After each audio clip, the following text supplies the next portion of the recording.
Welcome to the Modern Watchman podcast, where faith meets the front lines of culture.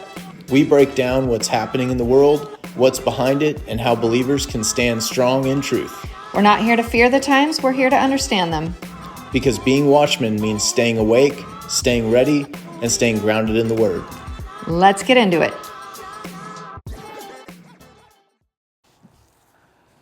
Hello, and welcome back to the Modern Watchman podcast after quite a hiatus. I feel like we haven't watchmaned in like 2 weeks. We've been watchmaning. A little, like 2 weeks, because I was on a trip for like 8 days.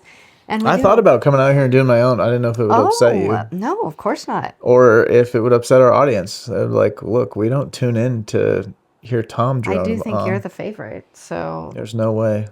You can go. Yeah, you're smarter. That's not true. Oh, you're sweet. You know more. You definitely had more time. Let's just be real. There you go. That's what I was waiting for. At least that.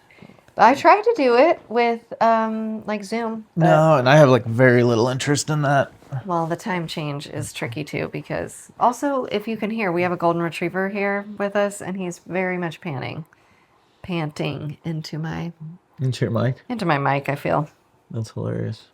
He's just a handsome man. Kim. We did have a litter of puppies. If you are in the market for a golden retriever, that did also happen since I've been back from California.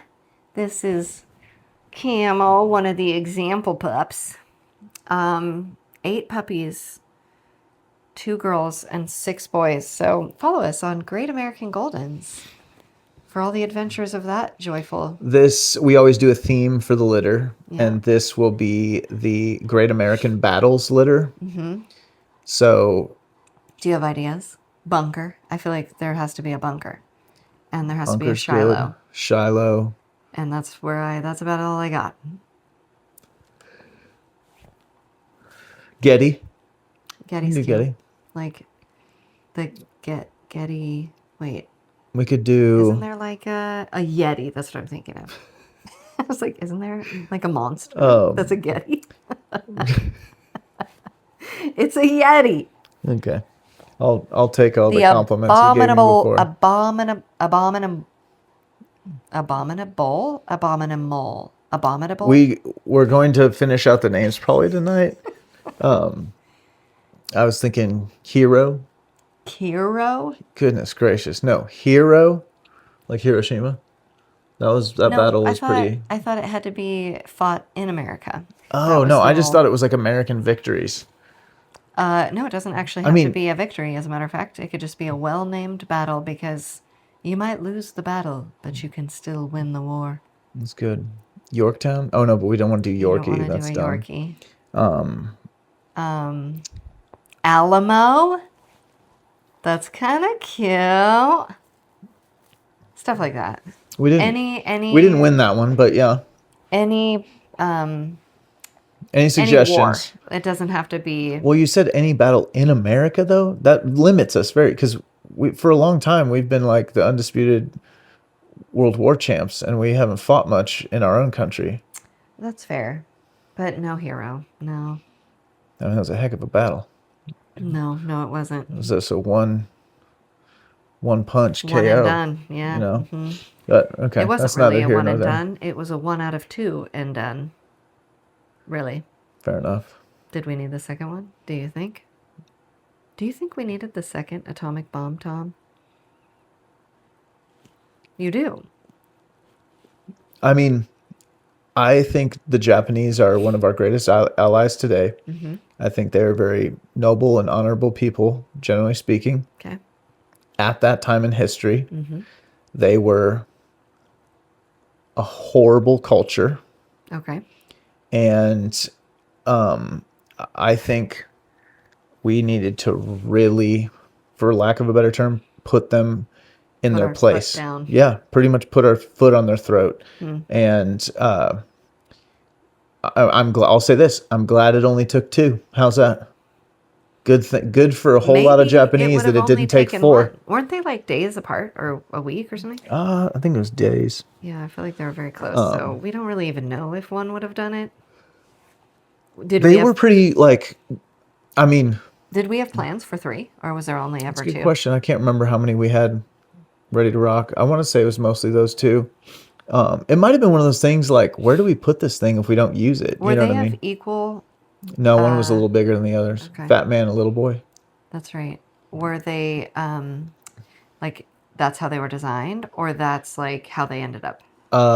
I do think there was a little bit of like, we're trying it out as it goes. See how big this mushroom cloud is? I mean, I don't remember how many tests they had done prior to that bomb, but I don't think it was many. I want to say it was like No, 1, I possibly. feel like it was possibly 1. Yeah. We should watch that movie. What is it? No, I did. It was Oppenheimer. Oppenheimer. I can only watch movies like that once. It was fun. I also watched it and I was not grabbed. No. I feel like maybe I was on an airplane though. You know how that goes. I have a hard time on I airplanes. want to say there's a movie from like the 80s or 90s about Hiroshima or Nagasaki. I want to say Hiroshima. I remember watching it as a kid, and like it was very moving. Cool. We should find it. Well, obviously it could be a battle puppy name, but Could be. what's Midway? Was it? Concord. Connie. We only have 2 girls, no. so But Shiloh's great for a girl. Shiloh's great. That's getting in. Franklin. Little Frankie. Battle of Franklin. Little Frankie. That's not bad. That's kind of cute. I was just learning about a battle on Friday, and I thought that was a good name.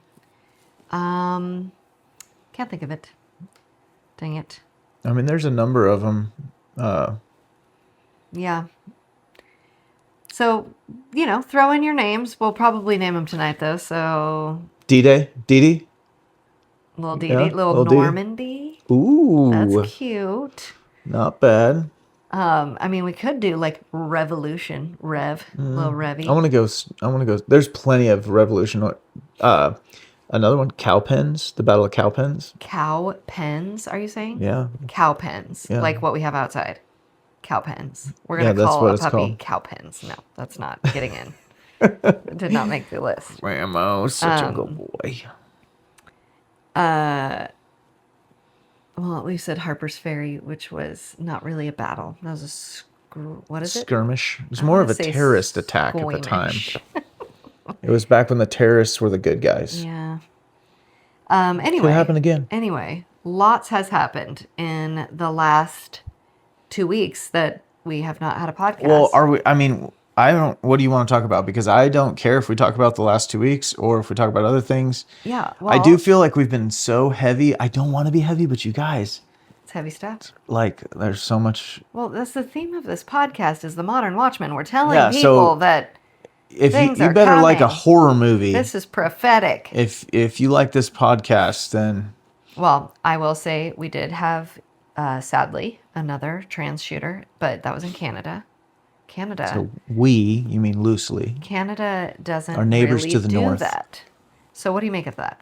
What do you make of the fact? I mean, how many? I guess they how many missed a mass few shooters? guns. They should have gotten rid of a few more. Because remind me of what the gun laws in Canada are generally, and I mean, I feel like mass Pretty shootings much are pretty cannot much don't happen. own a semi-automatic rifle. Okay. And there's like grizzly bears. That's really something. Well, it's interesting because we're planning a trip where we're going to go into Canada, possibly, if they'll have us. I was like, We got to start. We have, at least for the next few months, we have to start watching what we say about Canada if we want to be able to go. They might like stop us at the border. Have I spoken poorly of Canada? I feel like I've been. Of course not. I think I have not. I would never. I brought up the curious case of Alberta becoming a state. The people of Canada, Lovely people. at least the ones that I like, are great people. Okay. I've only met good Canadians, as a matter of fact. Yeah, that's what I'll say. All the Canadians I've met have been fantastic. Great. A lot of very, like, I say patriotic Canadians, which is kind of funny because I mean patriotic to America. Like, very Those are my favorite. about America, which is, I mean, we're very connected, obviously, or I should say they're very connected to us more so. I mean, we're literally connected. No, I know. Like, But it's, you know what I mean. well, it's very, I looked into, can we bring a gun into Canada? It's like grizzly country. When we travel on a big road trip, like, we bring protection, right? Right. And in Canada, that is not possible for Americans to do. Yeah, you're on your own with the grizzlies. Get yourself a pepper spray. Good luck to Yeah, you. so basically, I feel confident in my camper shell. I'm not worried about a grizzly. That's not why Oh, okay. we've had some run-ins and, With grizzlies? no, with peeps. human beings, Yeah, the no. most dangerous game. Totally. But the You can't the bring grizzlies I'm any not worried firearm about. whatsoever as American. Well, Not a shotgun, nothing. If you're like traveling to Alaska, or like if you're like moving to Alaska or something, there are ways. Okay. But basically, you might as well just ship it there because you risk them deciding to They're take gonna it take at it. the border instead of letting you go through. No guns, not one kind. If you are visiting, you cannot bring one. Period. So there are reasons why you can apply to across the border with a pump shotgun. Okay, so what if you go into Canada, you cannot buy a shotgun for your protection in No, Canada? no, absolutely not. No. Wild. Okay. But basically, like semi-automatic rifles, and I want to say semi-automatic handguns are like just removed from society. There. So mass shootings are like, has there ever been one? I mean, let's just be real though. If you still have a pump shotgun, you could have Absolutely. a tube that fits 7, 8, 9, 10, 11 theoretically. And that's a lot of. But that doesn't happen. Well, I honestly don't even know what she used, or he or she, whatever. What is it? A girl that was a boy, or a boy that was a girl I think it's a boy. that was becoming a girl? Mm-hmm. Okay, so whatever he used, I don't even know what gun it was. I never I don't looked. either, actually, now that you say that. But all that to say, mass shootings they're never happen in Canada. Well, one of the reasons why there's no AR-15s there is because of a mass shooting that happened, I think, in like Newfoundland, I was believe. like Newfoundland? Newfoundland. The Newfoundland. Back in the early 2000s, I want to say. I don't remember how many people were killed, but it was a guy like just wandering around his neighborhood. And they took the ARs out of the whole country over it. That was I believe that was like the event that really pushed him over the top. And I tell you what, it's not a good look when you're as weak of a people that one event like that accomplishes the dirty deed ideologues' mission to disarm you. And it's such an ugly thing to have to discuss, but like, if all it takes is a false flag, like, let's have a shooting rampage done and then they'll give up their guns. Who are you? What have you become? And would you even be able to look your grandfathers in the eyes? Excuse me, we're supposed to be talking nicely about Canadians. I'm talking about, like, theoretically, people, if that was to happen to people, anywhere. I've heard that it's happened in countries. Well, it's certainly in the world. Lots of people suggest that there has been false flags here for similar purposes to push legislation that would move gun laws forward, et cetera, et cetera. Well, I think that for years and years, many of us have been pretty interested in the correlation between SSRIs, the antidepressants. So there does seem to be a connection between the introduction of this, obviously, I mean, I guess you could go back and say like the Wild West was a bunch of mass shootings. No, not really, but I mean, there would be like shootouts.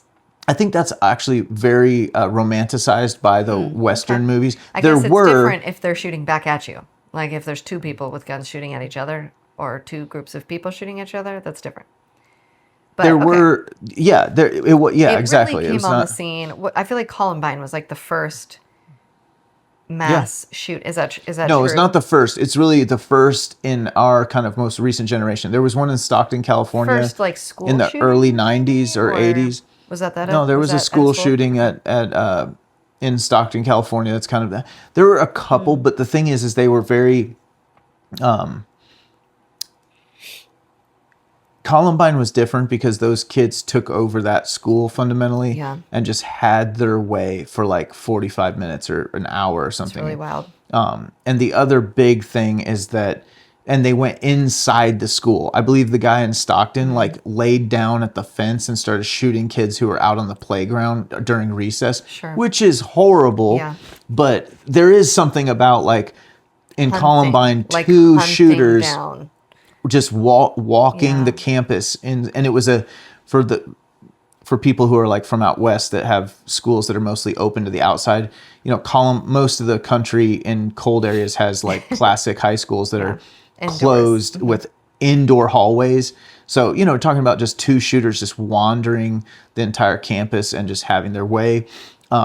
Also, back then, the police, they surrounded the campus and like waited. Yeah. Like we didn't have it, they didn't know what to do. No They didn't have operation like procedure. they didn't have a plan. And unfortunately, we do now that we live in a world where This happens. this is a thing. Most law enforcement agencies now have a very, very specific course of action when that happens, and they go straight to knocking that shooter out. Yeah. But back in Columbine, they just literally pulled up and parked in the parking lot and pointed their guns at the school as if there was like a hostage situation. But it wasn't a hostage situation. It was active Yeah. shooting. Yeah. Well, all that to say, I feel like it was there's no question that there was a correlation between the beginning of the more generalized mass distribution of SSRIs, or antidepressant, anti-anxiety medication, was becoming much more prolific at that time. And of course has only increased, sadly. And even back, like I remember when we were first dating, I don't know what shooting it would have been, but kind of loosely engaging that conversation on Facebook and having, you know, people were having none of it. Like there is now we are a little bit less friendly to the pharmaceuticals post-COVID, but at the time, this was life-saving. And this has nothing to do with trans. This was, kind of pre that I'll whole tie movement. the trans into yeah, that's it here coming shortly. too. But like, this was life-saving medication, and it was being distributed to younger and younger people in more and more, like in a massive, prolific way. And here we see this uptick. Now, of course, there's the issue of like it becomes a trend or trendy or like copycats or, like that is also a thing. Like, well, that's where you bring the internet element in. Right. For sure. Yeah. This isn't like a Absolutely. linear, like it's not simple enough for any one person to explain in one paragraph. Like, oh, we have mass shooters today because of this. There's a lot of there's elements. There's a lot of elements. There's the SSRIs. Well, there's before the SSRIs, there's mental illness, which is being miscategorized and just handed a pill. Like even the mental illness, because if we say that, well, we didn't really have mass shooters. There was a mass shooter at the University of Texas in Austin from a clock tower. Yeah, I remember that. But again, you went like, that was in like 60s, you know what I mean? Or late. Yeah. Gosh. All the way, that, of course, human beings are flawed, and we're going to have, act out in all the worst ways, to some degree, someone's going to do it. But we went, decades in between these things, and now we go, months, right? Well, so can I say from the teens to the 80s, mostly I would say the 60s, 70s, 80s, even into the 90s, there was more serial killers. Like people were tormented by serial killers, which is a kind of a similar concept.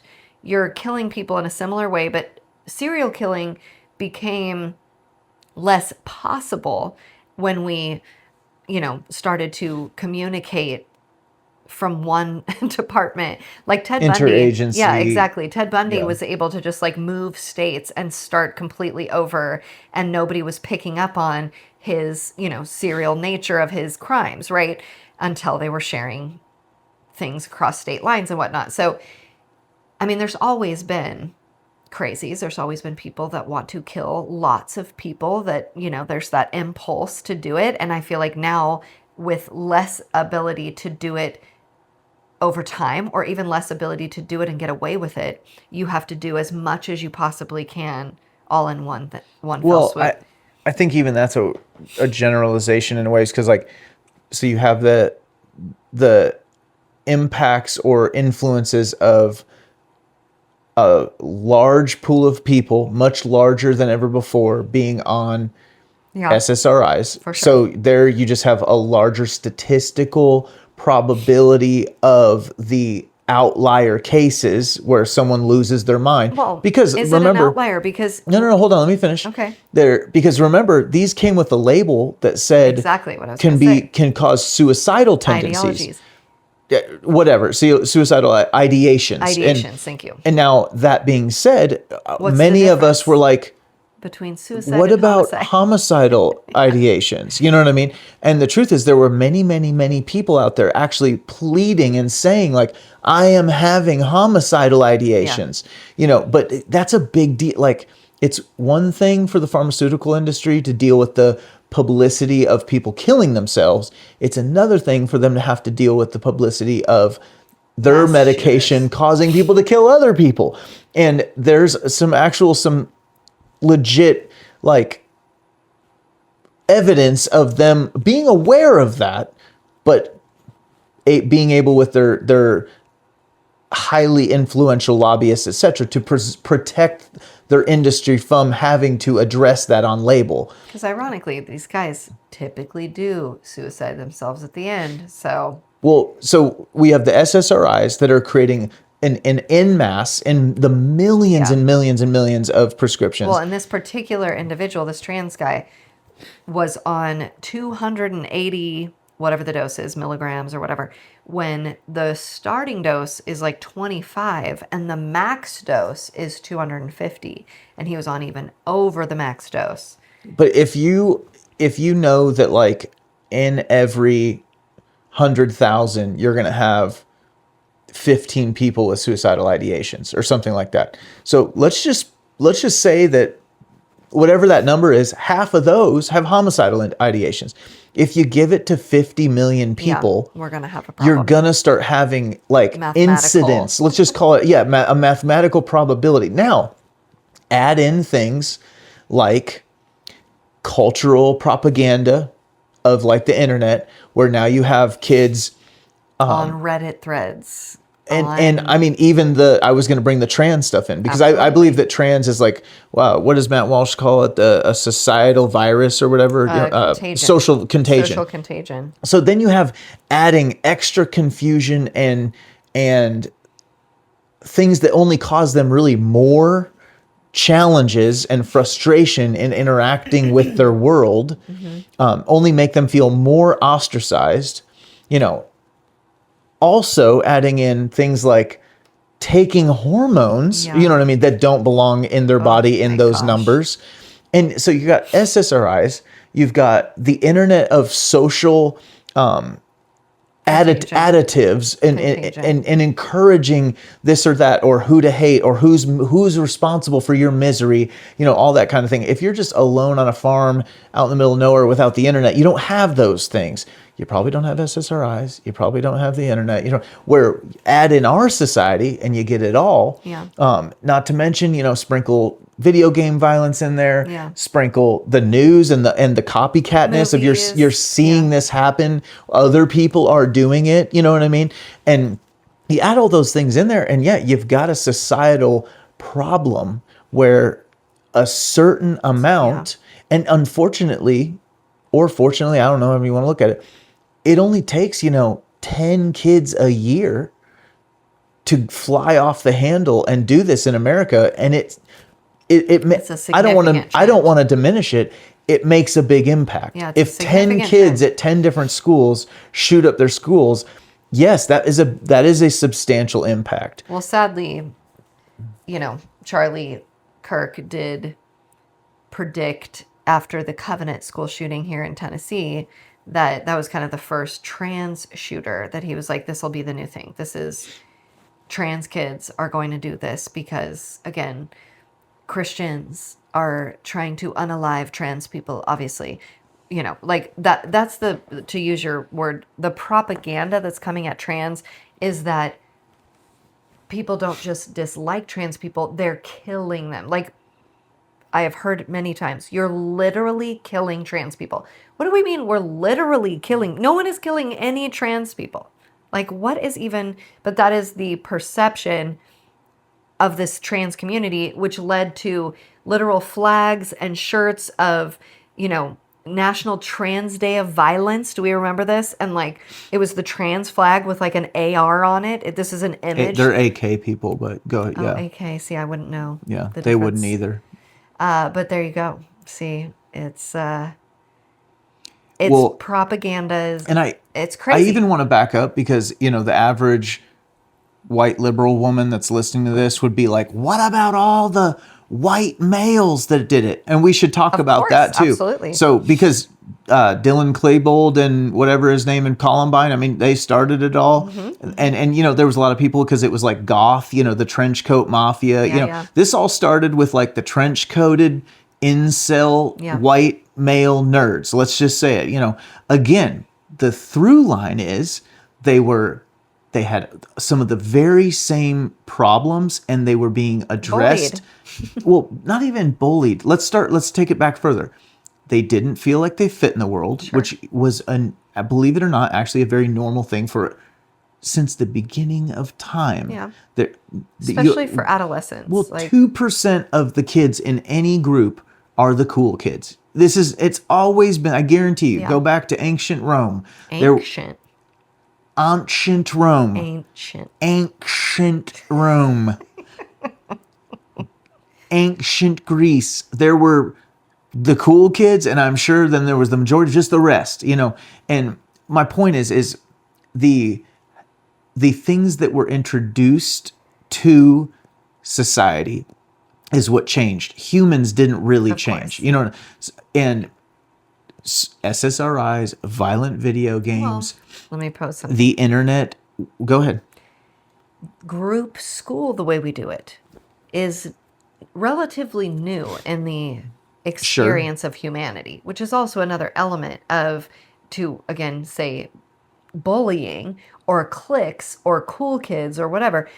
You may not have any idea that someone your age is cool and you're not, because you might have been the only one your age in the schoolhouse. Yes, I hear you, but like take Laura Ingalls Wilder. Mm-hmm. Remember in one of her books where the shopkeeper's daughter is like the rich girl and she's super condescending and mean and she has all the pretty petticoats all the pretty and she chooses to pick on Laura and her sister because they're living out on the plains, that kind of thing. But I think it's like, that's manageable because it's like, you're a mean girl and we're brother and sister versus two friends against 3,000 other kids in school. And I would say we all managed it all the way up into the 60s, 70s, 80s, 90s. No, of course. And only at the end of the 90s did someone snap, you know what I mean, kind of thing. So, well, you just told me somebody snapped in the 60s and shot from the tower.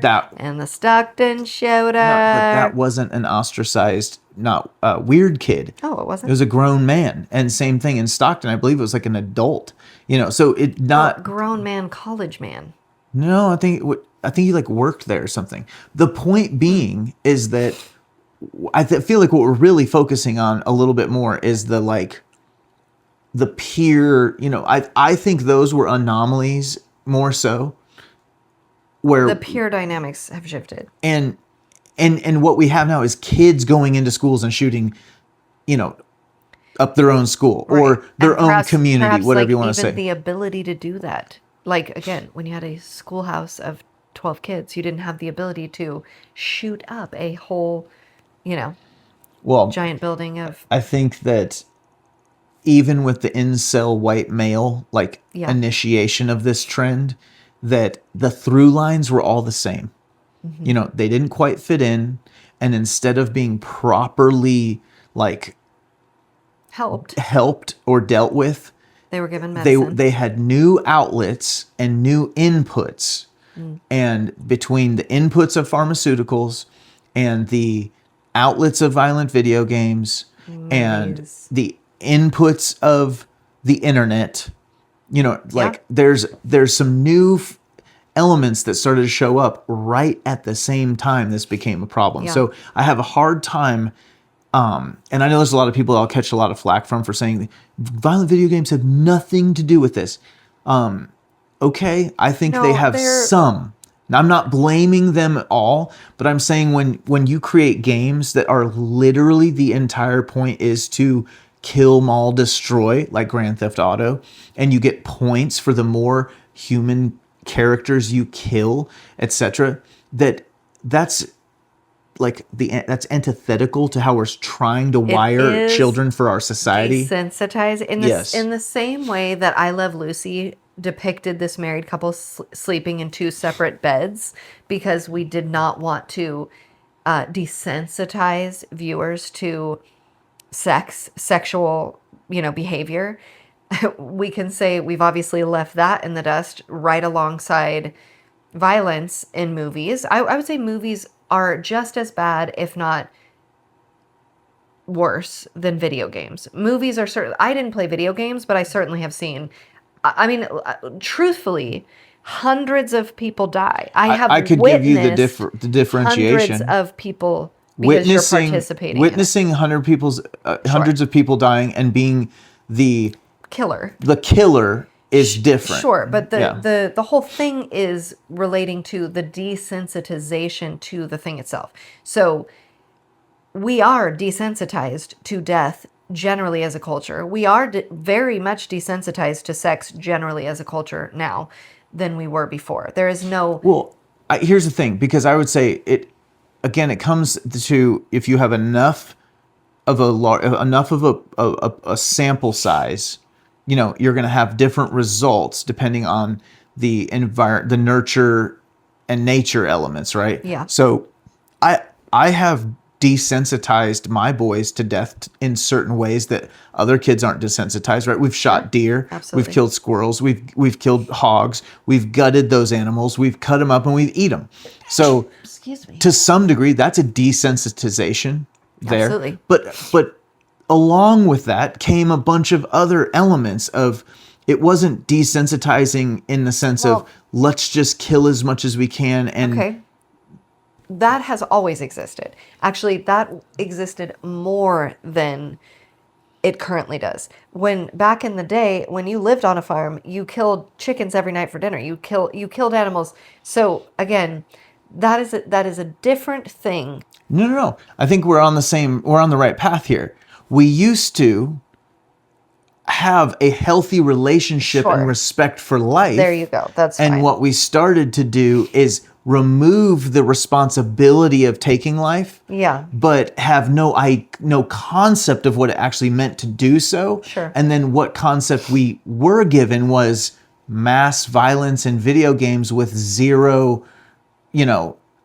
repercussions. Yeah. Where a good old country boy from 50 years ago knows what it means to take a life. It was sad to, take a chicken out of the coop alive, cut its head off, pluck it right there, process it while it's freaking hot inside its body still. Like, that was sad? I thought it was like... It isn't sad. I mean, it is sad, but that's not really the word. The word is just, there's a weight to it.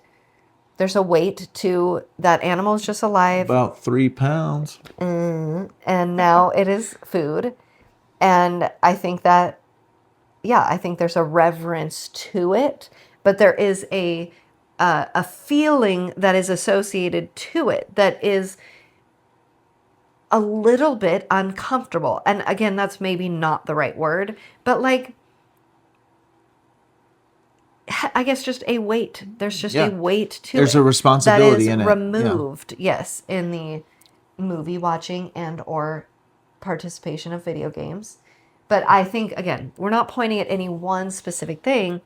If I had to point at one specific thing, I would point at pharmaceuticals. If I had to say that is the most significant proponent. It's not one single thing. No, I know. What I'm saying is when you have SSRIs, violent media, the internet full of crazy ideas, violent video games, and to defend you gamers, what I'm saying is for the right vulnerable person, with the right chemical imbalance, with the right chemicals being introduced to them, with the right amount of lack of nurture and nature, with a right lack of nurture, with the right amount of violent video games, with the right amount of exposure to the wrong internet, you get a perfect 10 storm. times a year, you get a kid who's willing to walk into a school and shoot his peers. This kid in particular, also using video games, had created on Roblox, which it's hard to be a parent because you just don't even know necessarily the extent of the capabilities of the things that your children are doing or the technology that they have in their hands when you don't even know it for yourself, like you haven't even fully explored it for yourself. But he had created a mall. Have you heard this? That was based on a real mall. Like it wasn't just like a fictional mall. It was the exact replica mall of a mall that exists, and was playing a game where he was shooting up this mall. Okay.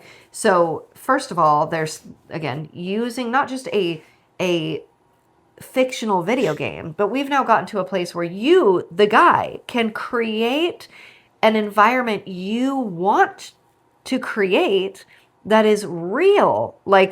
And now there's the discussion of, okay, Roblox, that's actually a training ground for someone to go into that very mall and know every exit, know every, literally have a dress rehearsal of the crime they're going to commit 700 times before they go commit it. That's really wild. I mean, there's no question that that's a significant contributor, but yes, it is not any one thing. But the trans thing is a new element. It's a new input. It's a new manipulation of the mental health. It is a new manipulation of, hormones, your body, the way your body is developing, the way your mind is developing. Hormones literally help you figure out who you are as you're going through puberty. The social interactions that's causing you, because I mean, it's no secret if you are, I mean, I don't know a nicer way to put it, but when you have made yourself into a weirdo, Jordan Peterson talks about this really well. We've brought it up here before, but just like how, kids, like bad kids, I say that in air quotes, they start at a very early age because they're not disciplined properly by their parents. They don't socially interact properly. So if they push another person's kid over on the playground and then an adult walks up to them and says, hey, don't do that, and gives them kind of a scowly face or something, they start to see faces that are always negatively contorted at them, if you will. And there's it's that same sort of element where, like, when the devil gets you to distort yourself and make yourself into what society kind of considers a weirdo thing, something we're not comfortable looking at. And then how do you basically create the environment and the reflection of responses back to you? So now everywhere you go, people kind of look at you like you're a weirdo. That affects you too. And I don't even know if these people are aware of the impact of even that itself, because it's amazing how much of them feel hated, feel like everyone's out to get them, everyone hates them. Well, there is literally like a measurable response you get when humans look at you and they don't know if you're a boy or a girl. It's not that they just automatically hate you. We don't look at you the same. Like when I look at a handsome man or a pretty woman, it's like I know what I'm looking at, and you automatically know how to interact. You don't interact the same way. And I'm talking children, old people, middle-aged. Maybe some people are better at it than others, but most people don't have the same response as they do when their brain automatically recognizes man, woman, whatever. Well, can you imagine this is like being a trans person and every single time someone looks at you, you have to wonder, did I pull it off? Do they think I'm a girl? Do they think I'm a girl? Do they think I'm a girl? You would wonder it every single time. Am I pulling it off? Am I pulling it off? Am I, like, do they think I'm a girl? If that's a great point, and just in the, again, putting yourself in the mindset of anyone who's ever had an insecurity. Yeah. I have a pimple on my face, right? 7th, 8th grade. You know what I mean? As everyone sees my pimple, everyone, it's the only thing that people are looking at right now. Like if anyone, I think that's something most of us can relate to. Like you've had an insecurity in life at some point. Where it consumes your thoughts. And it's like takes over way more ground than it probably really needs to. Nobody sees the pimple and you're like. But imagine if you have taken upon yourself to live in a constant pimple on the face insecurity of that nature. Yeah. And how damaging that would be and how preoccupying it would be. Yeah. And again, I mean, I could probably go on it. I'd love to hear what Jordan Peterson has to say, but well, I would love to hear what Charlie Kirk had to say. Yeah. It is just I also want to just add the other element of, there was a video of him laughing manically with Joker makeup on his face. Do you know what I'm talking? Have you seen this? No. He seems to have been like in some sort of like, I don't think he made the video of himself. I'm not sure what the context of the video is, but again, movie, character, he's clearly either that psycho or he is acting like he is psycho on purpose in a very manic and real way. And it would be, oh, that's funny, except for you shot up a school. I think a lot of these people have your kind mother, of your sibling, a main character syndrome. I don't know. I'm no psychiatrist as far as like if that's even a real thing, but and our whole society does too. And it doesn't help that we have followers on Instagram and all that kind of stuff. You have an audience. You have an audience all the time, and that again, it might only damage most of us some. Yeah. And then the right person that's already vulnerable in other ways, it exaggerates or pushes something over the top. It's just one more thing that influences really a tragedy. Them. And the biggest tragedy of all is that all anyone wants to do is talk about gun violence, and we don't actually want to talk about what is causing these people to do it. Like we're just we continue to miss the point.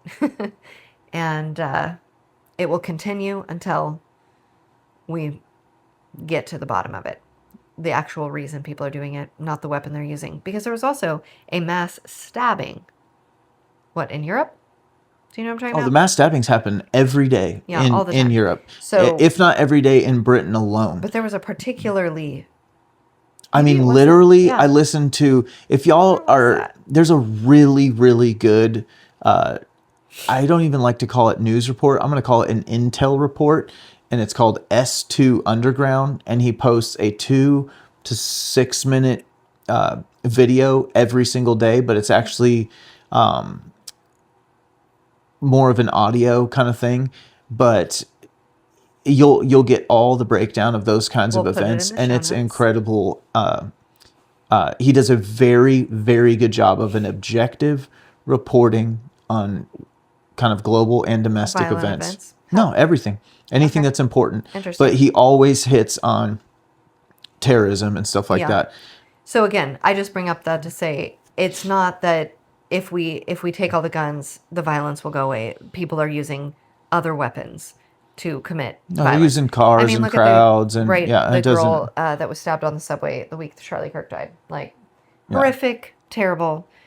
I mean, that was like even a small knife, like all that to say, craziness. That's our thoughts on mass shootings, trans shooter. I did also want to just throw in there that the SAVE Act has passed the House, which is very exciting. And this is a reminder for folks. election integrity, which is just such a it's important for our country, insanely important for our country if we want to move forward on a trajectory that includes options that aren't shooting each other, I should say.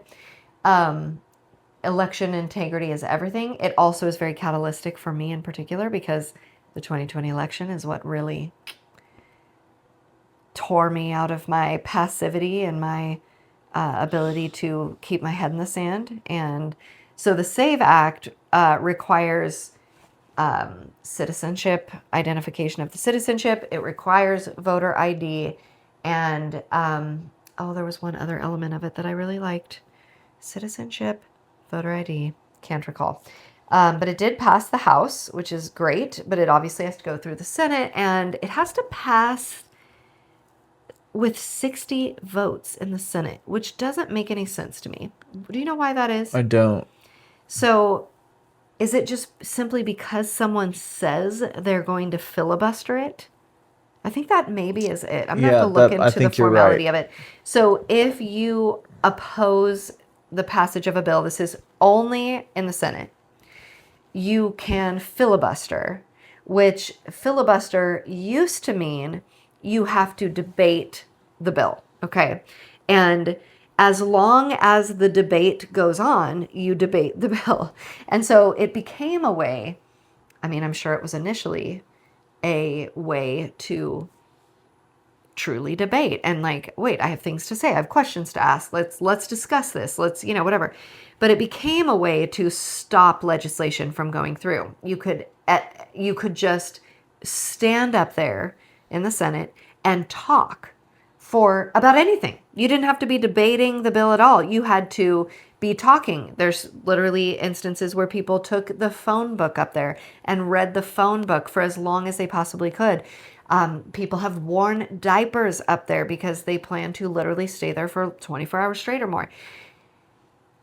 Gosh, I feel like somewhere in the 70s, it became what's known as the silent filibuster, which means someone could just say filibuster or I'm going to filibuster that, and they would not, in fact, have to debate the law at all. It would just pause the passage of the bill and require a 60 vote threshold to get through. Now, to remind you, the Senate is 100 individuals, 2 from each state. So it's typically things are passed in a simple majority. That's why I'm confused about the filibuster rules. But typically you can pass things in a simple majority, meaning 51. But the tiebreaker, if it was 50-50, the tiebreaker would be the vice president. Obviously, we have J.D. Vance. In this case, for whatever reason, the SAVE Act is going to need to go through a filibuster, but they're making it so it has to be a standing filibuster where you actually have to talk and debate the bill. I think that's still a positive thing. I don't think that's a negative thing. Obviously, the idea behind the filibuster is people will get so worn down to make it stop that they will vote for the legislation to get themselves all the way there. Last I heard, we did have enough votes to pass it, but not the 60 vote threshold. So like we had 50 or 51 votes, and might be what kills the filibuster. It might be what kills the filibuster. So that would be another thing to discuss. The dominant party would have the ability, because the filibuster is not constitutionally bound, it's actually kind of a traditional formality, and it could be voted away with a simple majority. So if all of the Republicans in the Senate decided to eliminate the filibuster as a formality, as a thing that exists, then they could just pass whatever they want with a simple majority. The only reason that has never happened before is because so could the other party when they're in charge, right? They could pass any number of legislation. Now, here's the irony of the whole situation. If we eliminated the filibuster to pass the SAVE Act and secured our elections, frankly, I would wonder when the Democrats would be in charge again. You know what I mean? Yeah. It's very interesting. It's very, very important. And there has been additional elements added to it to make it, I think these changes happened in the House before it was passed, to make it applicable for the midterms. So again, when you're considering nuking the filibuster, as they say, you would want to be sure that it was worthwhile and that you would not immediately ever lose again. or immediately lose again. You wouldn't want to do it for something arbitrary, knowing you're going into a midterm where you could lose the Senate, you could lose the House, and you could lose the ability to control any sort of wild and ridiculous legislation that would go through. Things that I'm talking about are stacking the Supreme Court would happen if the filibuster was gone. DC and Puerto Rico would become states. They have proposed really radical anti-ID voter legislation. I mean, it's just the funny thing about the SAVE Act is it is an 80-20 issue. And by that, I mean 80% of Americans are in favor of voter ID, including 70% of African Americans, which of course that is the group the Democrats are worried about not knowing how to vote. Here's what's funny. And I actually saw a woman of color on the Instagram doing this video where the Democrats constantly use that term, people of color, right? People of color can't get voter ID. They don't have IDs. They don't know how to go to the DMV. I'm not kidding you. These are things that they're saying. When this black lady was like, they're not talking about us when they're talking about people of color. They're now talking about immigrants. They're talking about illegal aliens. They're no longer talking about black people. They want us to think they're talking about black people, but black people overwhelmingly support voter ID legislation. So this is not a popular issue anywhere in America, meaning everybody wants secure elections. Everybody wants voter IDs. But the reality is the reason why Democrats are so crazy against it is because it is the way. Oh, that's the other element, is it affects mail-in balloting. SAVE Act. It allows for only very specific extreme situations that would allow for mail-in balloting. Otherwise, it has to be in person. It doesn't limit early voting or anything like that. It literally just affects mass mail-in ballots, which is how they stole the 2020 election. It affects voter ID and it affects citizenship, proving of citizenship when you register to vote. So that's got to go. That's got to go through. We've got to make sure that happens. So pray for that one. I find that interesting. What else? What else has happened? Well, one thing, we don't have to talk about it tonight necessarily, but I'm really, I'm seeing a lot more of the AI layoffs coming in. Ooh. And it'll be interesting to see just how rapidly that takes place or not, and what kind of Explain numbers. What you mean by that? Like AI is replacing jobs already. AI is taking jobs and they're just not, coming back, or, the economy, this new economy that we're entering into. I was surprised at what jobs they're taking when you were bringing this up to me. Like, not necessarily factory line workers or bottom of the totem pole. It's really more white collar, middle level jobs. Yeah. And I was actually speaking with a friend last Friday who's, I want to say he's like VP level in a national retail chain. And he said that he has to go in this week and tell the higher ups from him how many people we don't need now because of the implementations they're making.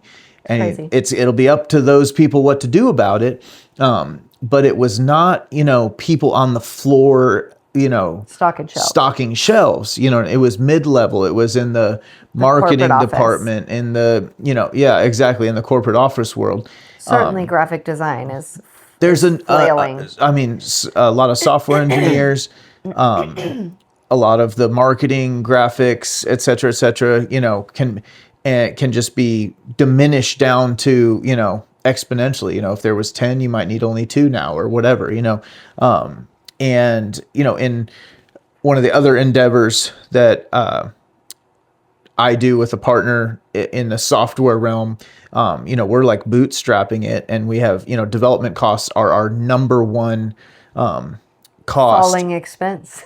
And now it's literally going, like, it went from our number one cost to like hardly an obstacle in 30 days. Praise the Lord. Like, crazy. Yeah, there's crazy cool parts of it. I was talking to this about this with Steven today, of like, it's incredible because, you're taking things that, now ideas are and concepts are achievable for people who don't have as much money, or, who don't have the ability to have a big team build it or whatever. And to keep things kind of in-house. Ingenuity and really great. And progression in ideas can happen cheaper and quicker. That's like always... we were talking about the risk of bringing on venture capitalists, or venture capital rather, into a startup, and how you lose the autonomy. Yeah, the creative ideas, you lose the power over the company, and you lose like the morality of the company that you had envisioned as a creator of Oftentimes you lose the vision of why you started. So if you can avoid, like, if some of those huge line items, technological issue. Technology issue. Anyway, Grazer is just two guys, and you guys have been able to keep it essentially two guys with this massive change in the way things are done through AI, which is, it's not all bad. It's not all bad, but it is dramatically, quickly changing. That's what we said, is that it's not that there's elements here that are not bad in relation to the efficiencies and abilities, lowering of costs of certain things that are good, but it is going to cause such a disturbance. Yeah. My fear, or my concern, I should say, is how big is that disturbance going to be? Because if it is a massive disturbance and there are 2 or 3 million people out of work in white collar middle class jobs in America at one time, if it happens in the span of like 2 years, remember our restaurants, our economy only goes because people have jobs, and so cars won't be bought, restaurants won't be attended, you know what I mean? Like, it would get ugly quick. It will ripple through the whole economy. And if it's a large enough disturbance, fears in the Industrial Revolution. I think this one, in the tech boom. Here's what I'm saying. I'm not trying to get you to be afraid of it. I'm pointing out that I think this could be a very large disturbance. So I'm not saying AI is just all bad as far as like the efficiencies that it brings and the lowering of costs that it brings. But on our way through this transition, there's going to possibly be a substantial disturbance in the economy. And some of us might be sitting in the way of it, like many, many, many of us, millions of us.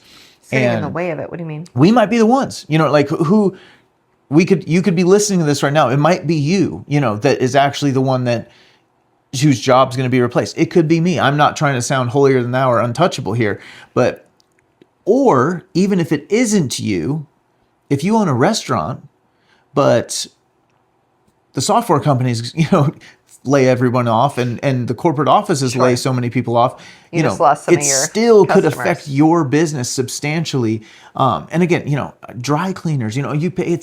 I'm not trying to hone in on one or the other, but it could, as much as this is going to like bring growth to the economy, all the stock traders are speculating, that sometimes there's a lot of unintended consequences that are difficult to predict. So talk briefly about how AI, we were just talking about this, is affecting the Ukraine-Russian war. And the reason why I want to pivot to that and bring that into the conversation, because it is not, it is AI adjacent. it is pre AI. So this is not a direct continuation of the AI talk, but let's go to Ukraine because that is the other one I want to talk about. Okay. But we almost have to like. I want to talk about it, but I also want to think about it. Like when we talk about these things, and we talk about the shifts and the changes that are imminent, like imminent, ancient, eminent. Am I saying a different word, or are you saying? I think you're saying a different word. What does the word I'm saying mean? I think eminent means like greater power than or greater than. Sure. Like an eminent force. Eminent domain. Okay. Where imminent is like about to happen. Imminent. It is about to happen. Even though it is about to happen, or I should say, it is about to happen. It is happening. We are on the precipice of this is it. Revolution. The future is now. What does that mean from a Christian perspective? It makes me think about, like, I don't want to say, it makes me think about end times. Like, I'm not trying to say that, but I am saying that because it makes me go, okay, we know the mark of the beast is a part of the end. We know that there are not, well, I will say there are like these weird drone-ish creatures in Revelation. Like there's just some things that I'm like, the world is still going to have humans. The world is still going to have, it's not going to be so unfamiliar to us when the end happens. So it makes me go, are we also imminently at the end? That's why I wanted to talk about that. But lay us some groundwork of what's going on in Ukraine with the war. Well, Ukraine, I've always been just a war military history buff, and the war in Ukraine is a war of epic historical proportions from a technology, strategy, tactics. In some ways, it's like a moving backwards, and in some ways, it's leaping forward. It's very strange. It is very strange. So, a lot of the modern conventional warfare, battlefield, land-based warfare, I should say, the modern land-based warfare revolved around, armor. And then most recently, we have, a lot of tanks, and, there's pretty much nothing can stop those tanks. Once you have air superiority, nothing can keep your tanks from moving across the ground. Your people come with the tanks or right behind them, and so on and so forth.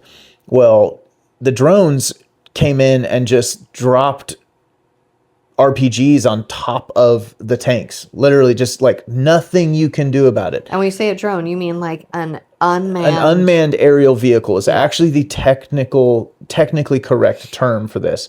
So it's an unmanned aerial vehicle, what you often refer to as a drone, something not far off of what you would see in Costco, in all seriousness. Yeah. Like these are almost consumer level drones. But it is still being controlled by a human? Yes. Yes. And so they're flying over. And I mean, initially at the beginning of the war, they were literally like rigging up little mechanical, like let go of the fishing line devices. Like no joke. And now now they've kind of integrated those things into the production of the drones. And they're a little bit more than just dropping like a grenade, although that is still, they're actually, building them out of the factory with a built-in explosive charge instead of, duct taping a grenade onto. I mean, literally, this is how in a relatively few short years we've come this far.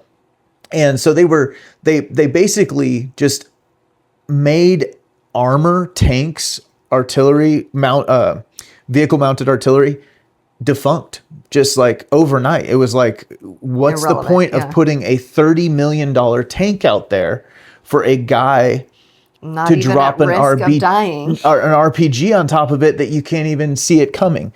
And so fast forward to today, if you're interested in seeing, I mean, it is very graphic, it is very horrible, but there are channels on Telegram, on Instagram, Reddit, what else did I say?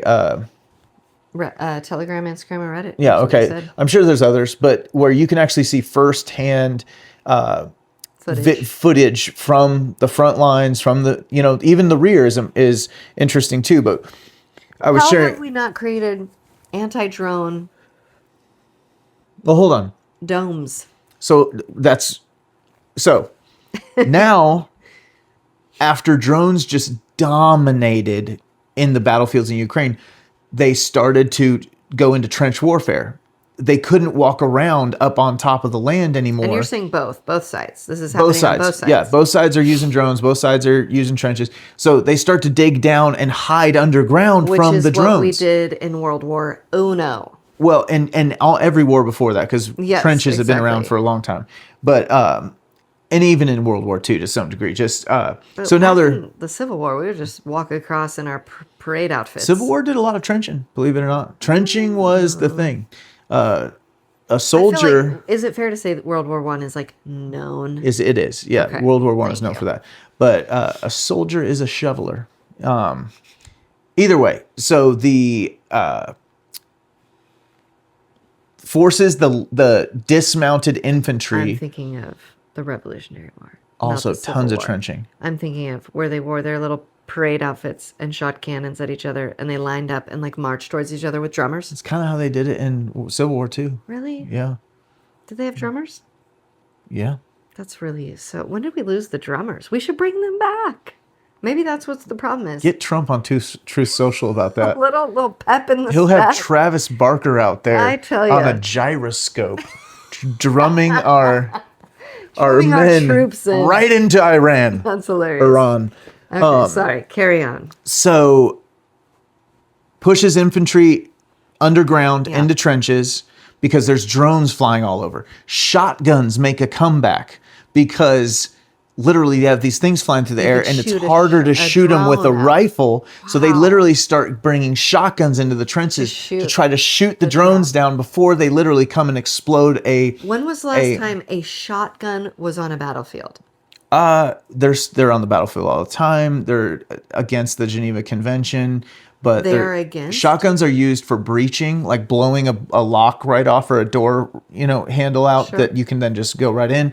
That's not super common. Convention? And a lot of the special operations guys, even though you're not supposed to use them, in Iraq and Afghanistan, particularly I want to say in Iraq, guys that adapted quickly. You might say, they were learning to bounce buckshot off of walls around corners, or underneath things and stuff. They would literally again, these are rare occurrences, but there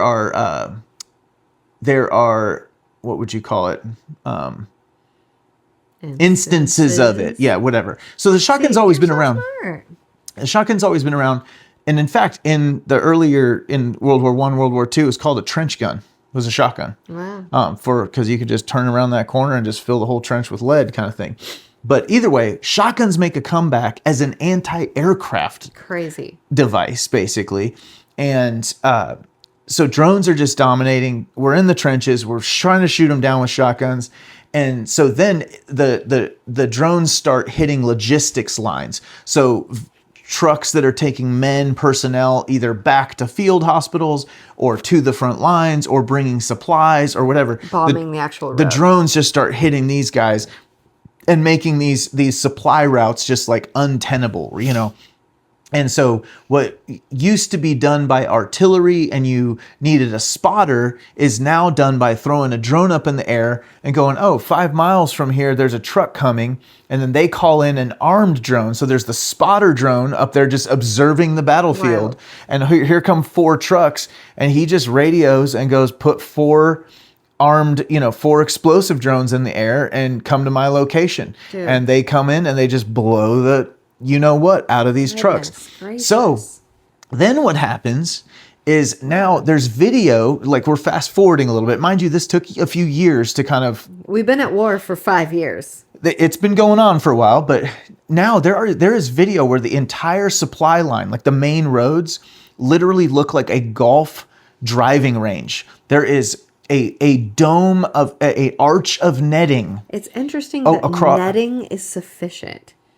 It's yes and no. You could blow up the drone in the net and tear a hole, but you'd still have to fly the next drone through that hole. But you would think like you could just throw a bomb on the net and it's gonna like do the thing. Throw a bomb on the net. Who's throwing the bomb? The drone. The drone could just be like, look. Yes, it could. I'm dropping a bomb on your net. No, you kind of could do that, but you just tear a hole in the net and you still need another bomb to go in and do. So my point is they're doing, it must be effective to some degree, but because they're netting miles and miles. So they're literally netting tens and tens and tens of miles of the important supply routes. And so then you have the counter drone technology that started to come out. So drone, it's like a anti-aircraft. Nothing moves technology forward like a war. Men trying to kill each other. Seriously. But so then you have the anti-drone technology that's coming out where, okay, we can jam the signal because it's like a radio signal from the controller to the drone itself or the UAV, which, we're talking like they can have 10, 15, maybe even 20 kilometer ranges. Pretty decent stretch out there. You could be 7, 8, 9, 10 miles away basically from that drone. And, it's a decent distance if you're just hiding in the bushes. I mean, I knew a girl who flew them from America into Iraq. That's a different UAV, but okay. Yes. That was such a bridesmaids moment right there. It's classic. It's gold. So good. Anyhow, the anti-drone technology comes in and the jammers, and they start putting jammers out there, mobile ones, stationary ones, where now when a drone flies into the jamming area, it loses touch with its home base and falls out of the sky kind of thing. Great. Okay.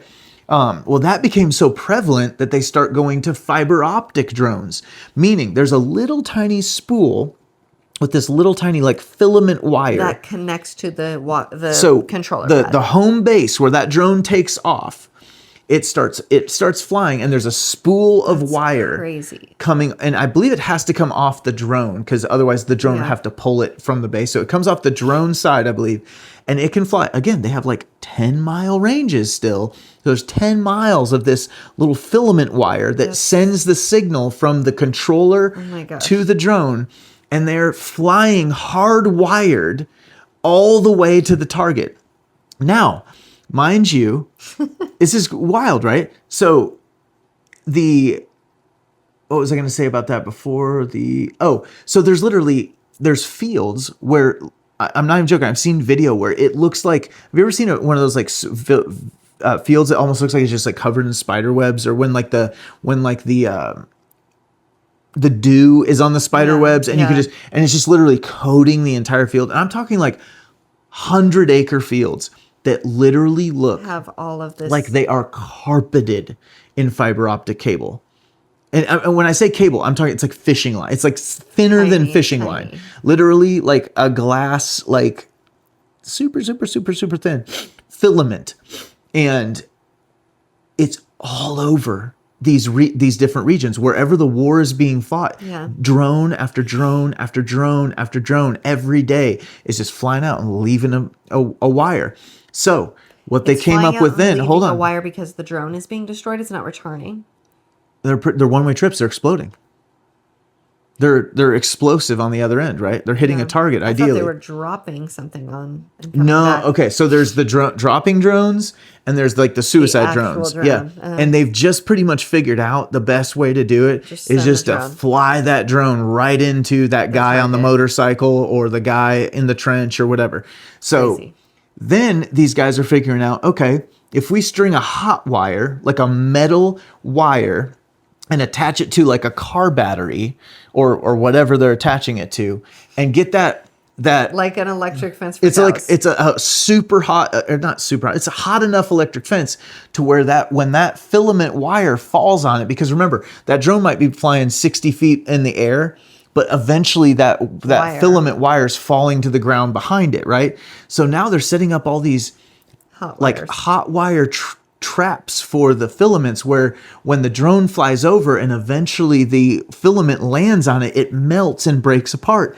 And that drone just falls out of the sky. That's crazy. I know this is like all kind of like, that was just a rambling, crazy, No, like it's wild. But like, this is what a group of people are dealing living with. out. Yeah. And I wish you could see the video, the footage of it, because it's just, How do you know you're not watching AI video footage? no, you don't know that. But I do think there's a lot of like firsthand testimonial type stuff that I've Well, I also also come think across that I think this is really happening. Like, You also mentioned when I asked you, why is this not being broadcast? Like, back in World War II, people would go to movie theaters to like get an update on the war and like, oh, these planes and the new plane and it's doing this and blah, blah, blah.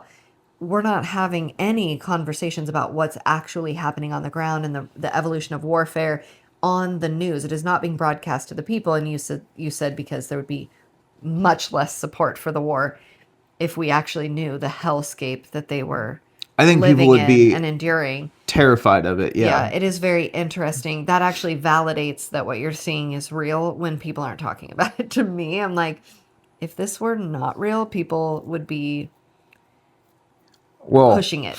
It's one of this is happening on the other side of the world, Yeah. but it is just because it's not happening here, it's affecting the entire world because we are rapidly going through some Evolving iterations of warfare. And we are not having anything to do with it. Yeah. We're not even aware that it's happening. Like Our some of you soldiers are not being trained in it. Some of you may have never heard what I just said. I don't know. Maybe you have, maybe you haven't. But this is happening, and the world's militaries are absolutely paying attention. Yeah. And we are rapidly preparing figure it for that kind of warfare because Actually tanks, gotta hand it to Ukraine and Russia for like thinking on their feet the way that they're for doing. being able to like punch each other in the face In a new this way many every times day. and Like, still be standing. I mean, it has made me wonder. I mean, I heard all this he just told me about an hour ago before we got on the podcast. And I'm like, it does make you go, well, how are we still fighting? I thought we had lost millions of men on both sides. And there's deserting issues. And, like the countries basically are running out of human bodies. How are we still even fighting at the level we're fighting at? Well, now it makes a lot more sense when you hear this. You're like, we could do this forever. We could continue this forever. But it does, it is really remarkable to see and how again, they're evolving on to the go ground. into some hypotheticals, there's like unmanned submarines that are actually marketed right now, but are, I'm sure, still being developed further, where they can surface and they can let out a swarm of a few hundred So scary. of these Tiny drones. Well, and they can be packaged with whatever they need to be packaged with. But Customizable if you're trying to weapon. take out a fleet of American naval ships, including an aircraft carrier, the amount of targets that aircraft carrier that carrier task force or carrier group can target at one time. Remember, they've got a ton of missiles on them, but those missiles are made to shoot down like $20 million planes. Yeah. You know what I mean? So you might go, oh yeah, that carrier task force, they have 230 missiles they can fire at incoming. There's no air force in the military that's going to bring 230 airplanes at this carrier task force at one time. Well, They could bring what if one unmanned what if submarine. 4 unmanned submarines surfaced and let out 1,200 drones, and not to mention, or 1,200 underwater drones, or you know what I mean? Like there's, It's hard to imagine how obsolete things will become. How quickly. I am afraid that I don't want to say I'm afraid. I wouldn't be surprised. Like the tank died in Ukraine, the armored tank. It's over. At least for now. Like, could it come back with armor that is not drone penetrable or something? Sure. Could it come back with a defensive system to shoot that drone out of the sky before it gets to it? Sure. But the tank as we currently knew it died in Ukraine. What about the aircraft carrier? that's such a concentration of a military's might and resource. It's a vulnerable target. So let's circle this one back to the things we like to talk about on this podcast. We have talked about the dollar surviving because of the might of our military. If the most dominant part of our military is our projection of force, which comes with our Air Force carriers. Is that fair to say? The Air Force is the greatest branch of the military. Against my recommendation, they did give the carriers to the Navy. Oh, did I say Air Force? You did say Air Force. I meant just military. Air Force carriers, which has call them that. A wonderful ring to it. I always call them that. I'm really speaking about the military and the. I did say Air Force carriers. What are they called? Aircraft carriers. Yeah, aircraft Goodness carriers. gracious. I was like, they're not called airplane carriers. Aircraft carriers is the projection of force, and it's so much more significant in America than any other country. That is what has kept us 12-1, baby, as the dominant military force on the globe. Well, if that becomes obsolete, that is what is keeping our dollar alive at the moment. Well, and to add on to that, if you're China and you go, they have 12 aircraft carriers, we have one mediocre one. I think they technically have two, but one's horrible.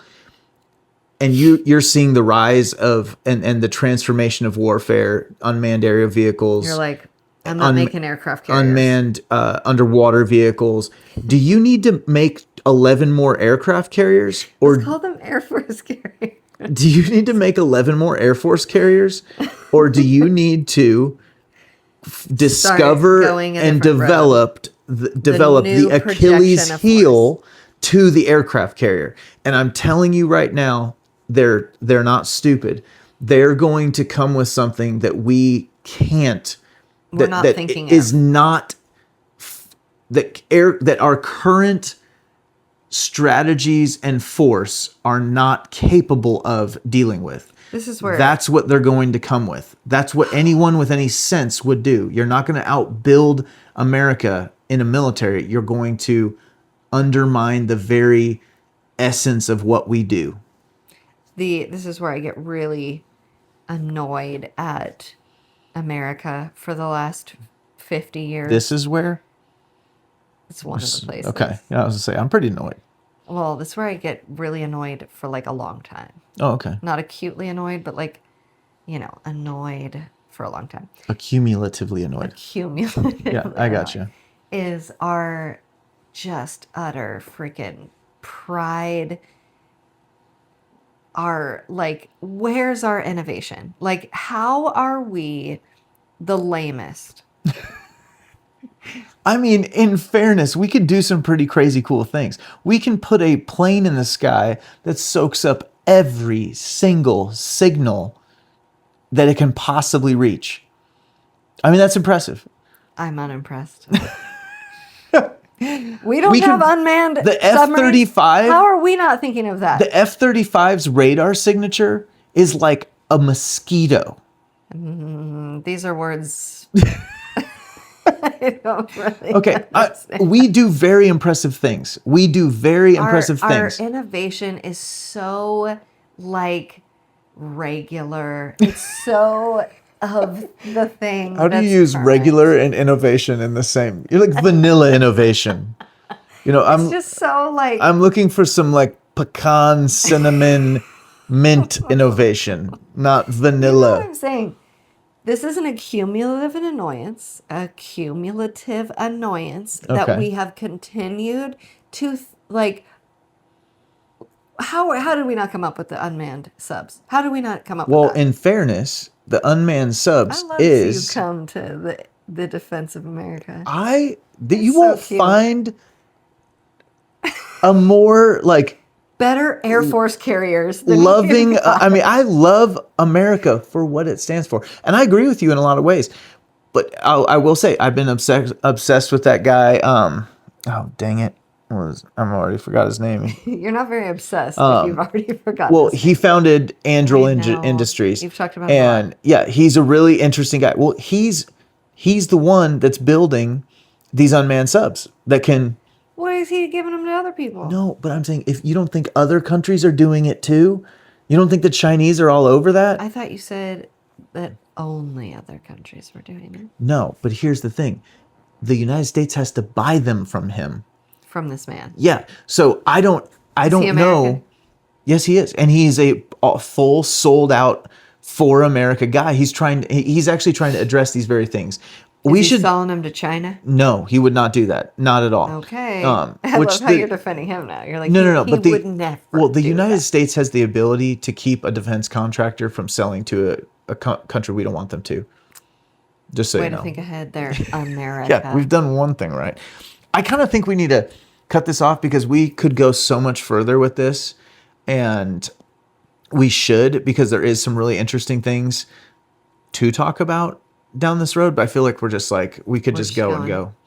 I also want to talk about Epstein. Still tonight? No. Okay. Well, yeah, let's continue this conversation because there's a lot more AI. Obviously, we've missed you guys. We've missed each other. We've missed talking about these very intriguing concepts.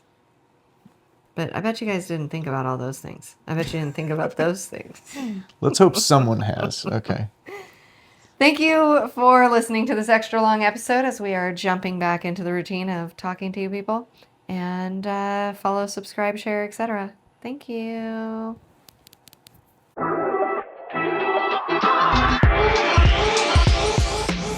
Thanks for joining us on the Modern Watchman podcast. Remember, truth isn't just something we believe, it's something we live out every day. Stay alert, stay discerning, and don't lose sight of the hope we have in Christ. Until next time, Be watchmen.